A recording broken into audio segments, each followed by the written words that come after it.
Bienvenue dans cette 4e vidéo de méthodologie.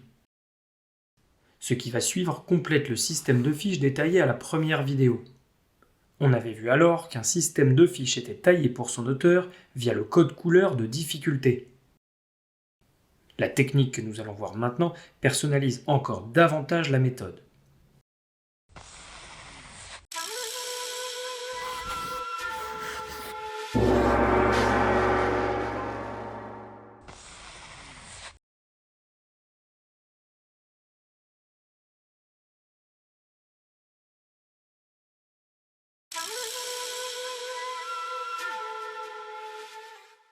Pour commencer, un contrôle contient des exercices précieux qui doivent enrichir votre système de fiches.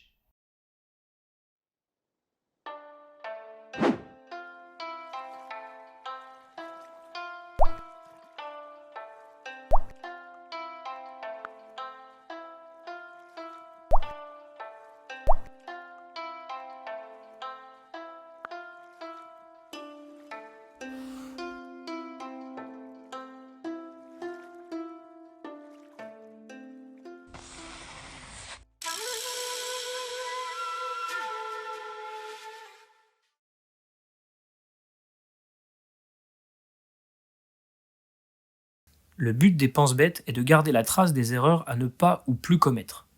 On fera un pense-bête pour une mise en garde de l'enseignant sur un piège classique ou une erreur récurrente qu'il aura remarquée durant sa carrière. On fera aussi un pense-bête pour chaque erreur commise en exercice, sans oublier les contrôles et les interros. J'insiste sur la nécessité de reprendre vos copies de contrôle et d'interros, et d'intégrer vos erreurs au pense-bête. C'est la condition pour ne pas refaire les mêmes erreurs encore et encore. Par exemple, sur l'application du théorème de l'énergie cinétique, le professeur a insisté sur la nécessité de préciser le point de départ et le point d'arrivée. Cependant, je n'avais pas retenu cette consigne pour l'interro.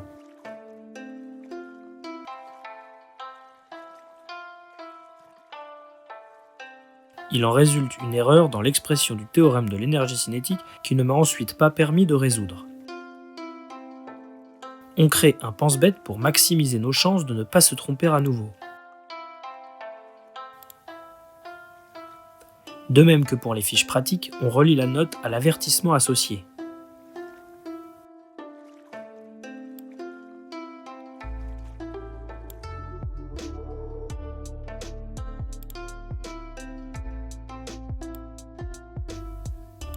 Enfin, on prend le temps d'y relier les fiches pratiques pour lesquelles cette note sera susceptible d'être utile. Dans notre exemple, on relie évidemment le pense-bête à notre fiche pratique sur l'application du théorème de l'énergie cinétique.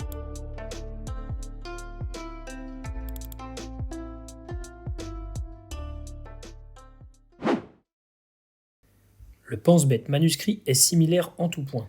Si mes fiches sont bien rangées, j'accède à une référence aussi facilement qu'un double clic.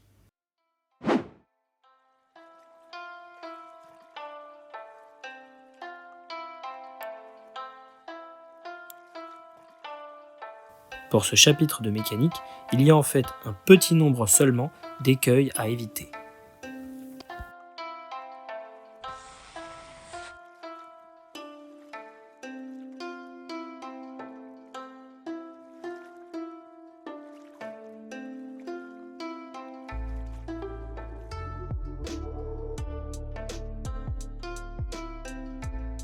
Les contrôles sont là pour vous indiquer où vous en êtes avant un examen final. Chaque point perdu dans votre copie a une raison, et cette raison, il vous faut la comprendre pour avancer. Il est donc impératif que vous preniez le temps de comparer vos réponses à la correction du professeur et aux fiches pratiques associées.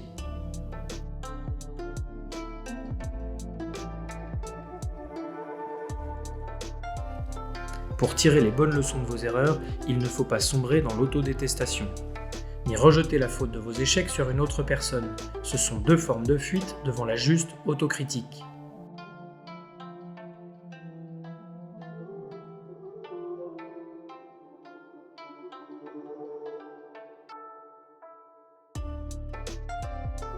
Ainsi, celui qui veut progresser devra se dire « J'ai tout pour réussir, trouvons ce qui me fait défaut grâce à cette copie. Et il se mettra au travail.